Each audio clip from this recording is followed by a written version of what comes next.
There's no feeling more intense than starting over.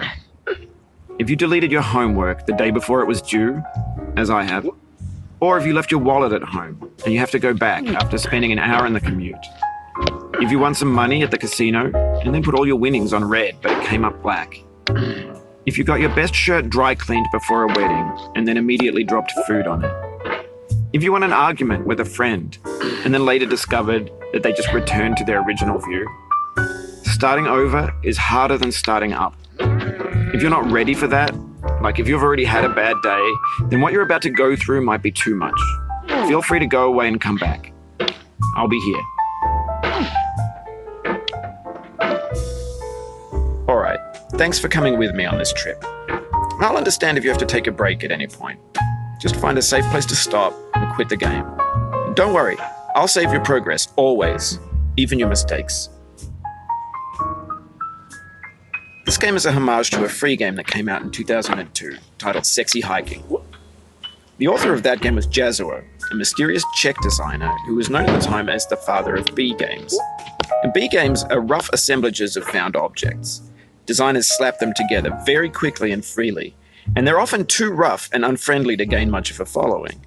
They're built more for the joy of building them than as polished products.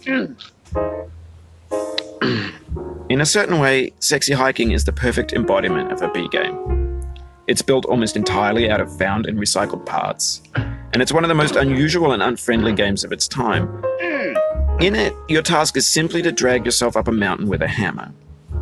And that act of climbing, in the digital world or in real life, has certain essential properties that give the game its flavor. No amount of forward progress is guaranteed. Some cliffs are too sheer or too slippery. And the player is constantly, unremittingly in danger of falling and losing everything. Anyway, when you start Sexy Hiking, you're standing next to this dead tree that blocks the way to the entire rest of the game. It might take you an hour to get over that tree, and a lot of people never got past it. You prod and you poke at it, exploring the limits of your reach and your strength, trying to find a way up and over. And there's a sense of truth in that lack of compromise. Most obstacles in video game worlds are fake. You can be completely confident in your ability to get through them once you have the correct method or the correct equipment or just by spending enough time. In that sense, every pixelated obstacle in Sexy Hiking is real.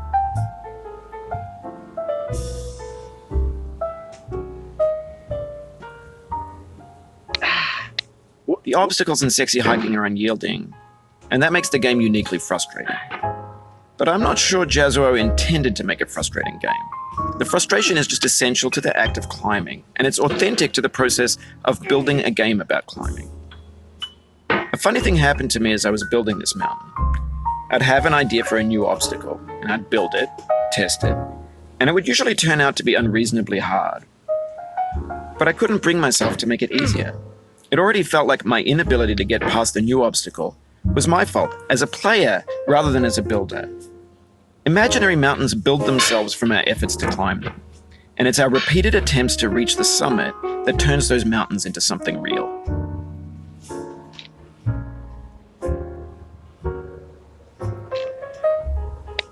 When you're building a video game world, you're building with ideas, and that can be like working with quickset cement.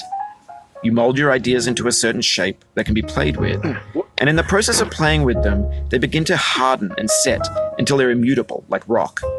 And at that point, you can't change the world, not without breaking it into pieces and starting fresh with new ideas. You've done this part before. You know it's possible. Just do what you did the first time.